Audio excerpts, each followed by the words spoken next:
तो देखिए ये अहम जानकारी सामने आई है, बड़ा खुलासा हुआ है। मुस्लिम राष्ट्र के लिए पीएफआई की ट्रेनिंग को लेकर बड़ी बातें सामने आई हैं। 2 हिस्सों में इस फिजिकल ट्रेनिंग को कराने की बात सामने आई है। ये देखिए पूरा ब्यौरा हम आपको दिखा रहे हैं। पहला जो बेसिक ट्रेनिंग का पार्ट था उसका नाम रखा गया था कुल्हाड़ी 1 और दूसरा था कुल्हाड़ी 2। कुल्हाड़ी 1 में मार्शल आर्ट, मुक्केबाजी, एयर गन से शूटिंग, ये सब सिखाई जाती थी, इसकी बाकायदा ट्रेनिंग दी जाती थी। और जो दूसरी बेसिक ट्रेनिंग थी उसे रखा गया था कुल्हाड़ी 2 कैटेगरी में, जिसमें तलवार, चाकू का इस्तेमाल, सिर, छाती, कंधे पर हमला करना, कमजोर हिस्सों पर हमला करना, ये सिखाया जाता था।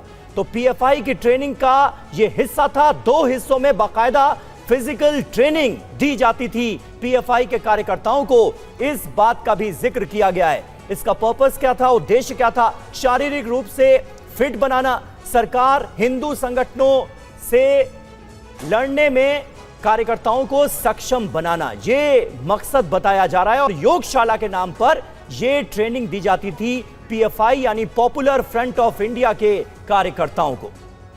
हमारे साथ जितेंद्र शर्मा हमारे संवाददाता इस वक्त मौजूद हैं। जितेंद्र, ये बड़ी जानकारियां सामने आई हैं, पीएफआई के कार्यकर्ताओं को किस तरह से ट्रेन किया जाता था, और उससे भी बड़ी बात यह कि मिशन 2047 को लेकर भी कई बड़ी जानकारियां सामने आई हैं। क्या पता चला है पुलिस की तफ्तीश में, और अब किस तरह का एक्शन लिया जा रहा है?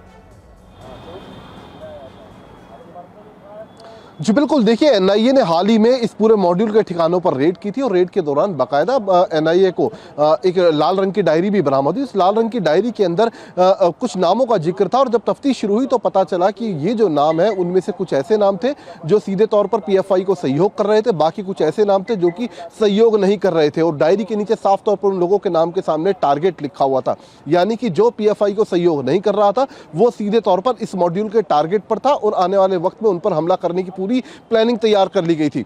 इसके अलावा तकरीबन 2.5 करोड़ रुपए ऐसा था जो जकरात के बहाने लोगों से इकट्ठा किया गया था और उसका जो इस्तेमाल था वो इस तरीके की ट्रेनिंग देने के अंदर किया जा रहा था। ये तमाम जो इसके कार्यकर्ता थे उन सभी को इस तरीके की हिदायतें दी गई थी, अपने अपने शहरों के अंदर वेपन के ट्रेनिंग के जो कैंप है वो चालू करें। जो नौजवान है उनको 2 तरीके की ट्रेनिंग दें। सबसे पहले उनका ब्रेन वॉश करें एक ट्रेनिंग में, और दूसरी ट्रेनिंग जो कुल्हाड़ी 1 और कुल्हाड़ी 2 है, यानी जिसमें हथियार चलाने से लेकर एक आदमी के किस कमजोर हिस्से पर वार किया जाए जिससे उसकी मौत हो जाए, इस तरीके की जो ट्रेनिंग थी वो कुल्हाड़ी पार्ट 2 में दी जाती थी। तो इस तरीके के कैंप पूरे राजस्थान के अंदर पीएफआई कार्यकर्ताओं के द्वारा अपने अपने शहरों के अंदर चलाए जा रहे थे।